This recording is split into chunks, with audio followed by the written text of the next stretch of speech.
Good evening. We'll call the meeting to order. Welcome to Nixa City Hall. This video is going to provide you with an overview of how the City of Nixa conducts City Council meetings. We encourage everyone to attend and participate in City Council meetings. This is part of how democracy works at the local level, listening to the perspectives of subject matter experts, city residents, and other community members helps our elected leaders make more informed decisions. Before we start the meeting, let's review some of Council's rules of order. These rules help us make sure our meetings are orderly and efficient, while protecting the ability of everyone to have an opportunity to speak. Please be respectful of the person speaking and hold your own comments until it is your turn to speak. Presenters are invited by the Council to provide information during the meeting to the Council. These are informational presentations only, and nothing will be voted on at the time of the presentation. Presenters are not time limited. There are 2 times when all other visitors will be able to speak to Council. The first is during the visitors section of the agenda, and the second is during any public hearing regarding an agenda item. During the visitors section, anyone may speak to Council about any topic, whereas the public hearings regarding specific agenda items allow you to make comments for Council to consider before they make a decision on that topic. Whether you wish to speak during any public hearing or the visitors section, the following rules of order will apply. 1. Only one person should speak at a time. Be respectful of the person speaking and wait to speak until it is your turn. 2. Anyone speaking must do so from the podium and speak into the microphone. 3. You must first state your name and provide your address in writing to the city clerk before beginning your comments. 4. All speakers will be given 5 minutes to make their comments to the Council. The mayor or Council may have additional questions for speakers after this 5-minute period. 5. All comments should be addressed to the mayor and Council. 6.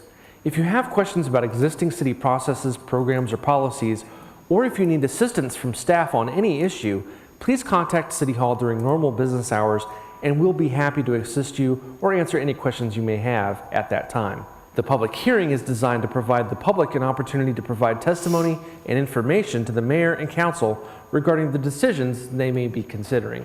Keep in mind this meeting will be recorded and live streamed with video and audio. Therefore, all comments relevant to this meeting must be spoken into a microphone, otherwise video viewers will not be able to hear you. In the case of a closed session or technical difficulties, some meetings or portions of meetings may not actually be recorded or streamed. The use of cell phones during council meetings is discouraged, so please silence all devices now. Thank you for watching, and thank you for engaging with the City of Nixa. The meeting will begin shortly. Kelly Morris. Here. Matt Ogden. Sean Lucas. Aaron Peterson. Here. Darlene Graham. Here. Zern Vest. Here. Please join me for the Pledge of Allegiance. I pledge allegiance to the flag of the United States of America and to the republic for which it stands, one nation, under God, indivisible, with liberty and justice for all.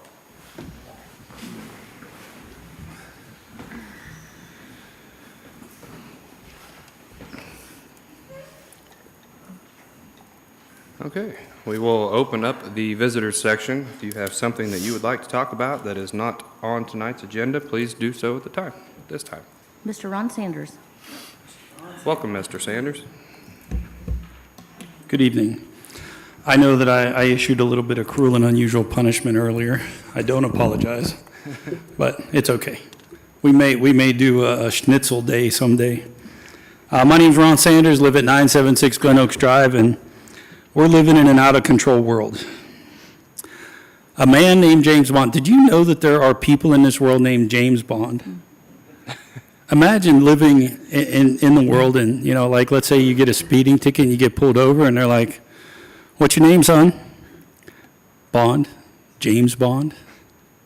A man was sentenced to 60 days in jail because the judge found that he sarcastically said James Bond when he got his ticket. And they considered it an infraction that was jailable. How crazy is that? Imagine going to jail just because you said something sarcastic to a policeman while you're getting a ticket. Up in New York, well, you can imagine, New York, right? A bunch of firefighters heckled the New York Attorney General during a meeting. One of her, she was out there speaking to them and they heckled her. Now they're being told to turn themselves in or they will be hunted down. This is from an actual memo from the union boss. How crazy is that? That's crazy. The government, did you know? The government can take away a bonus from a private company. I don't know if you guys are following the news, but Elon Musk lost an $85 billion bonus, which was considered impossible to achieve. But whenever he took over, whenever he got his bonus put into his contract, they said this could never be done, and he did it anyways. And a Delaware court took that bonus away. Just said, nope, you don't deserve it. How crazy is that? That's pretty darn crazy. It's going around all over the world, all over the United States, and it's scary, but it hasn't gotten here yet. A journalist was arrested for performing his duties as a journalist at the Capitol on January 6th. He was left alone because it was his First Amendment right until he started writing subsequent articles about some lies that the officials were telling about the Capitol, event. And he started exposing their lies. So they came and they arrested him just last week. This is the world we're living in. And it's not too far away from us. Out in Ava, Missouri, a city policeman swore out charges against a man for disorderly conduct because he had a bad interaction with the chief of police. And then he went to a city council meeting kind of like this and told them about his interaction. So it's not very far away, and it does happen at all levels. Why do I bring this up? Because citizens need to know that with great power comes great responsibility. And there is no accountability more than we, the people watching and being involved. And I appreciate everything that happens here in our little city and in our county because we seem to have good people who have a certain sense of accountability and personal responsibility across our county and in our city. And with prayers and with a little bit of, supervision from the people, it won't happen here. At least not with everybody here so far. But that doesn't mean that things can't change. So whenever it comes time to elect people, when it comes time to make rules or vote on something, I would suggest that everybody reads whatever it is that's happening before you decide to give your vote. Because you may have some of that crazy, some of that out of control come into your world locally. And that's the importance of people other than me standing here once in a while. And I hope people listen. Thank you. Thank you, Mr. Sanders.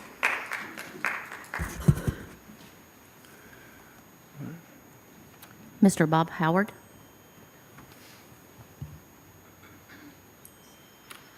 I'd like to present a letter to the council, but I'd like to read it out loud first in case there's any questions. The Ozarks Transportation Organization is a planning organization that serves Springfield, Republic, Ozark, and Nixa. They're publicly funded and provide planning services for new roadways and other transportation in the area. The board of directors consists of 4 citizen at-large members, among others, and for one of those, the cities of Ozark and Nixa may submit candidates for consideration. Steve Childers was previously in this position and represented Ozark. Nixa has no representation. I would love to be considered for your nomination to represent Nixa for that position. A little background on me: I served 15 years in the Marine Corps, the first 4 of which I was in the infantry. The last 2 years of my first enlistment, I was in the Fleet Assistant Program, FAP, and was FAP'd over to the engineering platoon in 29 Palms, California, in the middle of the Mojave Desert. Our job was to support many combat arms training sessions there by planning, designing, and supervising construction of the many roadways that were necessary in both forward and rear combat zones.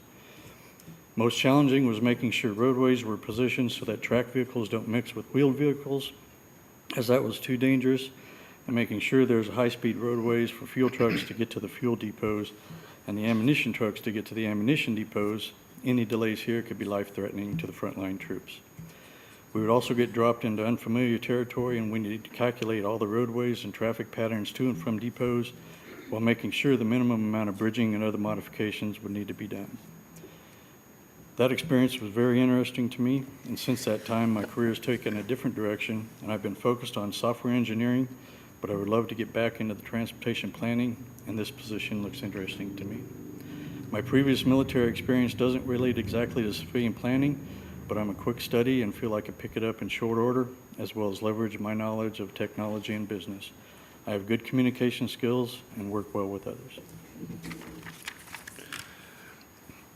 Mr. Howard, thanks for coming today. I did receive your message, and I've been meaning to talk to Mr. Cossey about this for a while, because I sit on the board for OTO, but Mr. Cossey goes in my place because he's already involved in that, and it doesn't really make a lot of sense for me to go. And then he updates me on what's going on. So I will meet with him. Actually, he's in closed session after. So after closed session tonight, and I will get back with you tomorrow. And I have all your contact info, so I'll reach out tomorrow. Good seeing you. Any other questions? Thank you.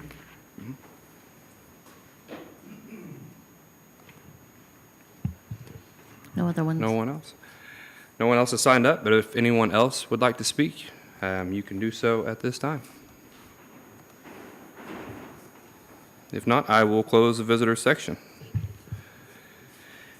And we will move on to first reading Council Bill 2024-09.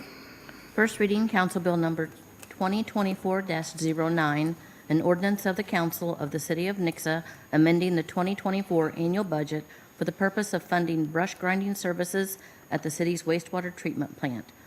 Presenting this evening is Travis Cossey, Assistant Public Works Director. Good evening, Mayor and Council. For your consideration at the March 25th meeting is a budget amendment for $30,000 out of the wastewater fund to accommodate brush grinding services down at the wastewater treatment plant. Brush grinding is the process in which we take the materials that the yard waste and tree trimmings that we get from both the recycling center as well as our tree trimming program for the electric department, and we grind them up into mulch in order to use as a catalyst for our composting operations.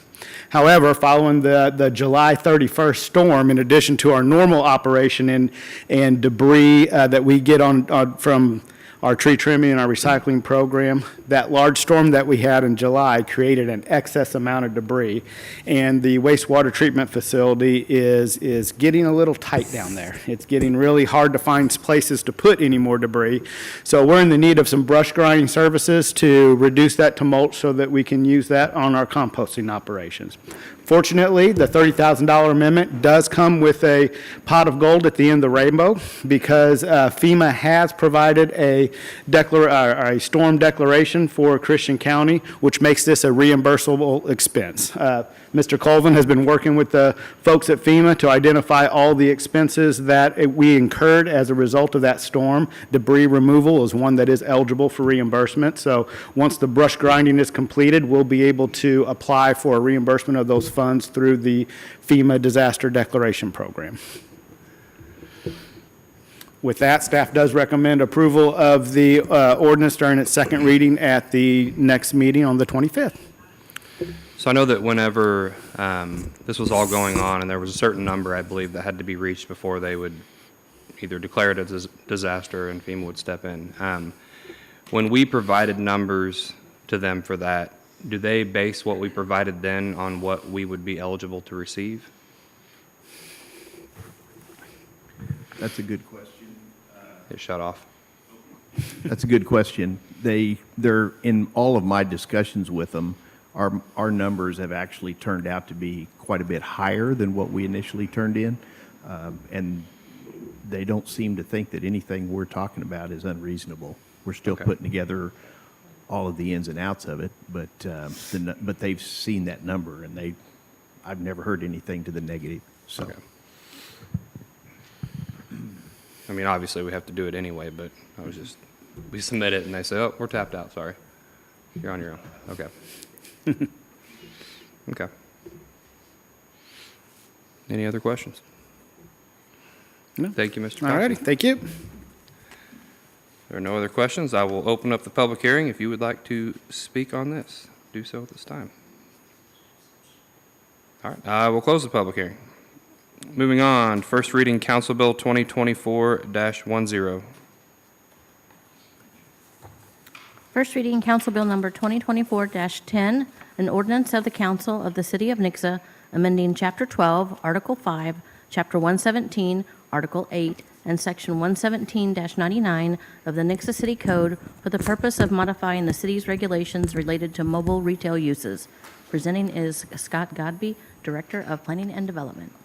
Mayor, Council, good evening. This is going to be an extensive overhaul of our current mobile vending, soon to be referred to as mobile retail code. Currently, it is housed in Chapter 12, which is for business licenses. The first thing we're going to do is move it under the Land Development Code, so that way P&Z can have some influence over it, and any changes to it can go through the P&Z Commission. The other thing is that the current code only addresses temporary food trucks, those that just come and go. It's very restrictive. It's not very friendly. In the past, we have used special use permits to kind of work around some of the restrictions that are in it. So rather than continuing to use special use permits that technically were not authorized through the code, we're making these changes so that way hopefully we can speed up the process to get businesses up and running.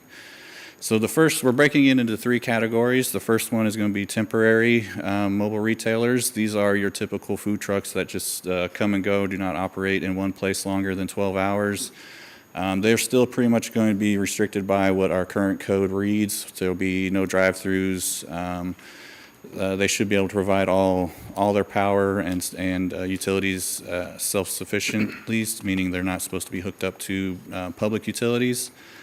For the most part, that section is staying the same, except for we are also authorizing them to locate in designated common areas of HOAs or residential subdivisions. So they can operate at your pool or park area as long as there's some public parking available. They could also operate in multifamily clubhouses or outside of clubhouses at multifamily apartment complexes. Before, there was no option in our current code for this. The second section is going to be long-term mobile vendors. These are kind of covering the ones that we use special use permits to authorize to stay in place longer than 12 hours. These will now have, as long as they have permission from the property owner, they can continue to operate in a long-term capacity. The difference is that we will be requiring the property owner to kind of invest in the property a little bit more, so they are going to be required to at least have electric service provided by the City of Nixa on site, so that way they're not running generators outside of current businesses. So that's kind of the big change with that one. For the most part, there's really not any other thing. They are going to be allowed to have drive-throughs, as long as they submit a site plan that will be approved by the Planning and Development Department. Kind of the big change with this code amendment is adding food truck parks as an approved use. Before, we don't have any regulations or guidelines for this currently, so we've drafted some. So we've had a lot of interest in food truck parks, and we had really no way to support them until now. So food truck parks are going to have their own section. That does require quite a bit of investment by the property owner, so that way they're not just throwing gravel down and going crazy on the lot. They will have to provide public parking through approved hard surface. They will have to provide vending locations or retail locations for each food truck, which will be an approved hard surface. Basically, it's going to be set up similar to like you see RV parks or campgrounds where you have all utilities readily available that a vendor can hook onto as they need. So that way, there's a significant investment in the property. They will also be required to provide restroom locations on site. This will be similar to what you see at parks, where it's just a standalone structure for restrooms, no porta potties allowed. So that's kind of what we're proposing. There's other regulations there that are provided in the ordinance. Kind of skimming through it, but if you have any questions, I will be available. We did work extensively with the Planning and Zoning Commission on this for many, many months. We also worked with our legal department for many months as well on this. We did read this at the March 4th Planning and Zoning Commission meeting, where the Planning and Zoning Commission voted unanimously 7-0 to recommend approval to City Council. So if you have any questions, I'm available. So how does this apply to those who have special use permits right now? For the most part, they can be considered legal nonconforming, or they could come in and basically become legal, because this now gives them an avenue to where they don't need to use a special use permit. They can come talk to staff. We can get their site plan approved if they want to drive through, or get their one of them doesn't have utilities available to them right now, so we can work with the property owner to make that happen. The other one in front of the church over here does have at least, I think, water, maybe electric as well. So we can work with these property owners and vendors to get them where they need to be.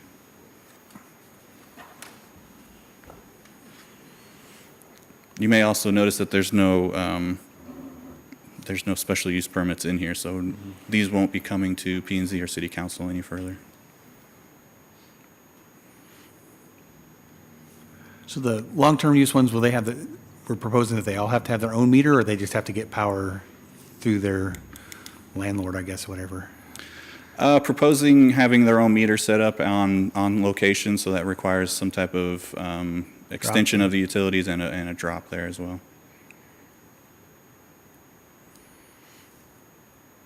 And if wanted, would they be able to connect to sewer on that stuff too, if they? Wasn't water also in there? Was it water and sewer or just water?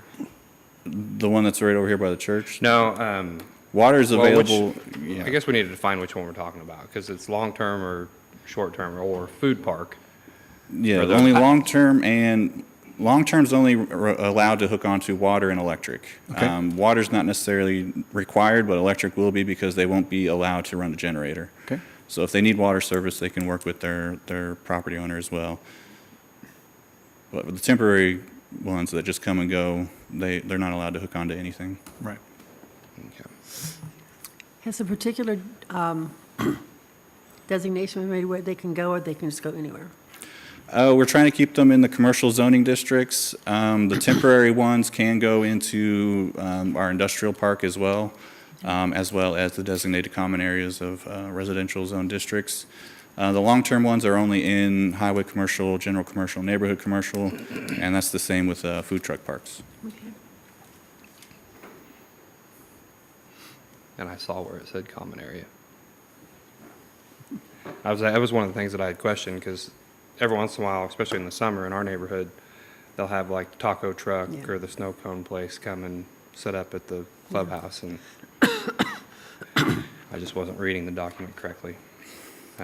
I will say, based off of the initial concerns and why this was brought up, which was really a lot of the unknown, the gray area, and just kind of cleaning things up. And I know there was a lot of concerns about trash and grease traps and things like that. I think you guys did a great job including all of that in this. Thank you. So, thank you. Any other questions? Oh. Thank you, Mr. Godby. Mhm. There are no other questions. I will open up the public hearing. If you would like to speak on mobile retail uses, do so at this time. All right. None, I will close the public hearing. Move on to first reading Council Bill 2024-11. First reading Council Bill 2024-11, an ordinance of the Council of the City of Nixa amending Section 117-99 of the Nixa City Code to modify provisions relating to daycare uses.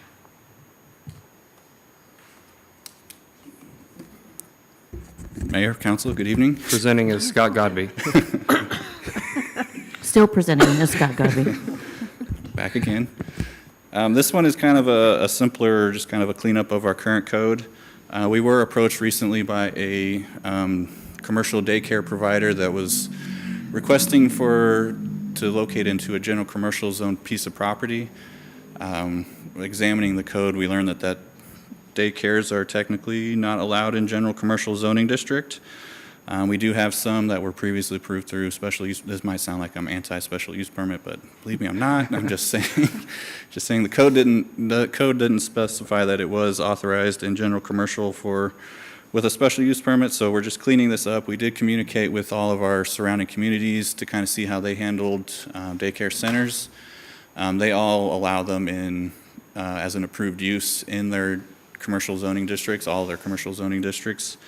The other aspect to this is that we are removing the current use description that is in the table of approved uses. Child care homes, we technically don't have that defined. I believe it's defined by the state, but it's not in our current code. So luckily we have other similar definitions that cover this activity. So we were replacing it with child daycare center and making it an approved use in the commercial zoning districts.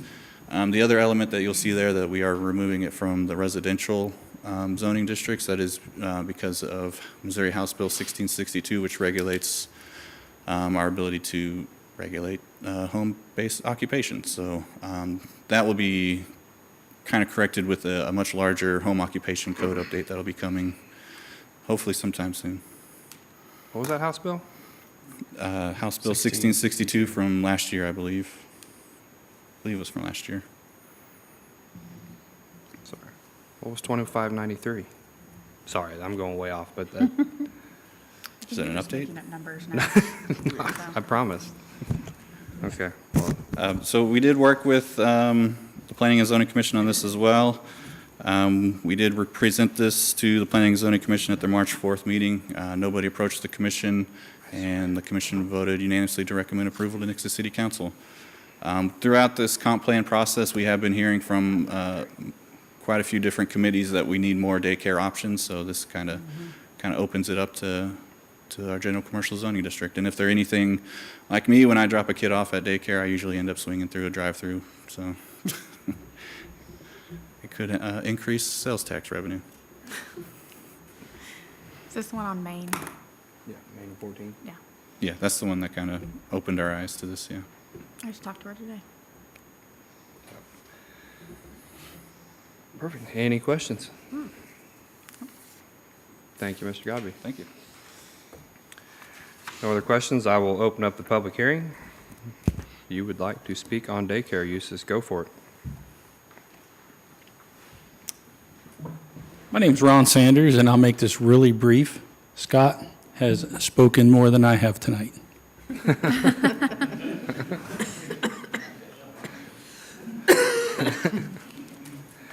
There's still resolutions, so we got time. Anyone else would like to speak? Do so at this time. All right. I will close the public hearing. Anything else from Scott? All right. Moving on to resolutions. First off, Resolution 2024-14. Resolution number 2024-14, a resolution of the Council of the City of Nixa authorizing an electric energy cost adjustment pursuant to Section 22-310 of the Nixa City Code. Presenting is Doug Colvin, Director of Public Works and Assistant City Administrator. Mayor and council, if approved, this resolution would empower the city administrator to adopt a new energy cost adjustment to our electric rates. Our electric rates under Section 22-310H it's set forth with a formula that we use every year to calculate energy cost, and we can either charge additional if prices go very high, or we can provide credits if the price drops based on the initial base price of power that we anticipated when we adopted the rate. So currently, we're set at 0.6 of a cent. That is a credit back to the customers. We did have a very good year and purchase power under that average last year. It wasn't quite as good, This ECA proposes that in the next year, it'll be 4.5 cents, or 4.5 tenths of a cent. And I just looked up there and saw there needs to be another zero between the 0 and the 4, because it's 4.5 tenths of a cent. So we're actually lowering the credit a little bit, but it will still be a credit to the customers for each kilowatt sold. Staff recommendation is to pass this. We'll stay current that way. This would go into effect with the April bills and go through until next March. Perfect. Any questions?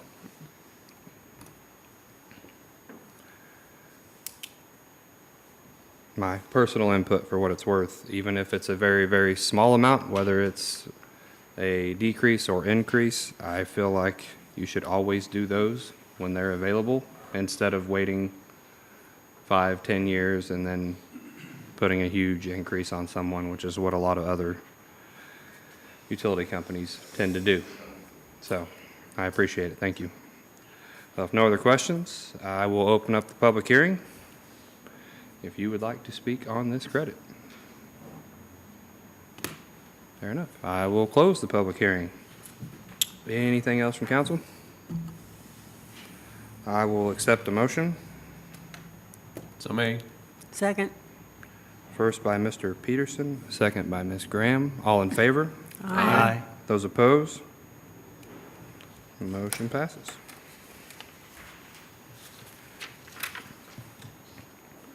All right, next up, Resolution 2024-15. Resolution number 2024-15, a resolution of the Council of the City of Nixa authorizing the city administrator to execute a contract with IDEMA, Identity and Security USA LLC, IDEMA, regarding the live scan project.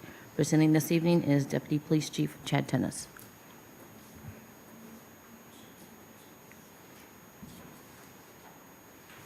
Good evening. I was going to talk more than Ron, but I couldn't get my mic to work. This is an IDEMIA service agreement for LiveScan project. LiveScan is our digital fingerprinting process that we utilize for applicants' criminal fingerprints and vendor verifications. It's the most efficient way and preferred method by the Highway Patrol, who oversees the fingerprinting databases.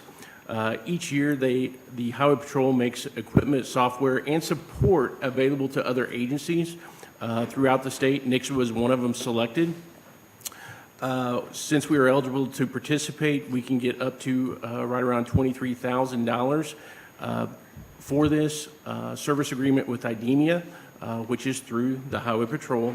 And the only correction to be made from the memo is this starts in 2024, but it's for a 5-year agreement with IDEMIA. If there's any questions, I'm available. Any questions? You guys are bringing me a lot of stuff that we don't have to pay for. I like it. Yes. I like that too. It's a good meeting. All right. If no other questions, I will open up the public hearing. If you would like to speak on this. Fair enough. I will close the public hearing. Anything else from council? All right. I will accept a motion. I'll make the motion. Second. First by Ms. Graham, second by Mr. Vess. All in favor? Aye. Those opposed? Motion passes. Okay, so a couple things that I have. First off, everybody get your pens out because nobody volunteered to do their liaison report, so I picked for you. And for anyone who's here, if you haven't been to one of those, you definitely should. So what that is each council member has their liaison for a department within the city, and then they will give a report on what's going on, what's coming up in the future, different things like that. So our next scheduled council meeting on March 25th is Mr. Vess. He will be teaching us on administration and communication. On April 8th is Mrs. Morris with finance and human resources. April 22nd is Planning and Development with Mr. Sean Lucas. May 13th is Parks and Recreation with Mr. Peterson. May 28th is Public Works with Mr. Ogden. And June 10th is the Police Department with Darlene Graham. Did want to double check with Finance that date would be okay. I can move that one around if need be. I didn't know. I know you've got a pretty busy schedule. Not saying that everyone else. I mean, Parks can go anytime. He's not busy, so. Okay. He's got a pool to fix. He's not Yeah. even running a pool or nothing. Yeah. So if anything changes, just let me know. But that are those dates for that. I believe that's all I have. Anything else from council? Oh, yes. Oh, There's a chamber luncheon tomorrow, and Nixpo is Saturday From from 9 9 to 3. at the high school. Come and join us. It'll be Be fun. there. Get your free pens and Post-its and all that stuff. I'll just add to that, Macy has sent out a sign-up list for Nixpo, so if you haven't had a chance to look at that, see if there's any open slots. Otherwise, we'd love to have you Saturday. Perfect. Mayor, I have one item. I didn't mention it when you were going through the resolution because I didn't want to confuse the issues, but the 5.28 cents, which was the wholesale cost we had last year, that will be this coming year's net metering reimbursement rate. That Okay. moves every year with the prior year's wholesale based on our net metering ordinance, which follows state law, so. Perfect. Thank you. And a little addition, since Mr. Vest, since I'm not doing anything, no. You said you're not running one. Well, we're going to. We are right on the edge here of getting started with the pool repairs. Yay. And so contracting was finished up last week. We've got a pre-construction meeting that we're working to schedule now, and then we expect Branco to get started on our pool repairs. Right now, the pool, so we're going to divide this into kind of two projects, but the pool should be up and running by the end of May, by May 31st. And so we will be good there. The splash pad, if you'll remember, we're doing both. The splash pad will be much later, and so may even be looking at a fall opening or a fall completion of the splash pad. But the importance is on the pool and getting the pool back up and running. At what point do you have to winterize a splash pad? So I know it can go later. By the time it freezes. So, I mean, Then it gets really fun. There are cities that leave their splash pads well into October. And so it's definitely a possibility there if the weather just stays nice enough for that. And there's typically not a ton of work that goes into winterizing those splash pads, so they can see a weather forecast coming and go ahead and close the splash pad and get them winterized. And if you haven't been over to the rec center recently, that new playground is used a lot. It is packed all the It's time. packed Playground all the is packed time. all the time. It's really good to see. And I saw you put tables down below, picnic tables down in that grassy area. That's pretty neat. And the walking trails now, or the finished sidewalk is now completely finished, right? It is finished. We are doing a little bit of work around the little bridge crossing or that ditch crossing there to kind of restabilize that bank and make sure that bank's, thanks to the street department who's helping us out with that. Perfect. Thank you. Thank you. Anything else from staff? Isn't Mr. there an Peters? Easter egg hunt at the park sometime? Yes, our Easter egg hunt. Our Easter egg hunt is on the 5th? 30th? We're going to have a helicopter drop. So helicopters will be dropping a large majority of our eggs this year. I feel like I have the date wrong. It is a Saturday, the 23rd. And so information is out about that as well. And so we'll have everybody out for an Easter egg hunt. Easter Bunny will be there, some activities, and then the helicopter dropping our eggs. Perfect. All those eggs are going to go everywhere. Hopefully not. Nothing else from staff? Nothing else from council? Mr. Peterson? I move that city council go into closed session pursuant to section 610-021-1 of RSMO so that the council may discuss legal actions, causes of actions, or litigation involving the city and any confidential or privileged communications with representatives and attorney. I also move that this closed session, records related thereto, and any votes taken by the council during this session shall be closed under Section 610-021 of RSMO, and that the city council shall stand adjourned after the closed session. Did I get a second? I'll make a second. Second by Ms. Graham. I just- Roll call, please. Okay. Aaron Peterson, Yes. Darlene Graham, Yes. Cernavez, Yes. Kelly Morris. Yes. Thank you all.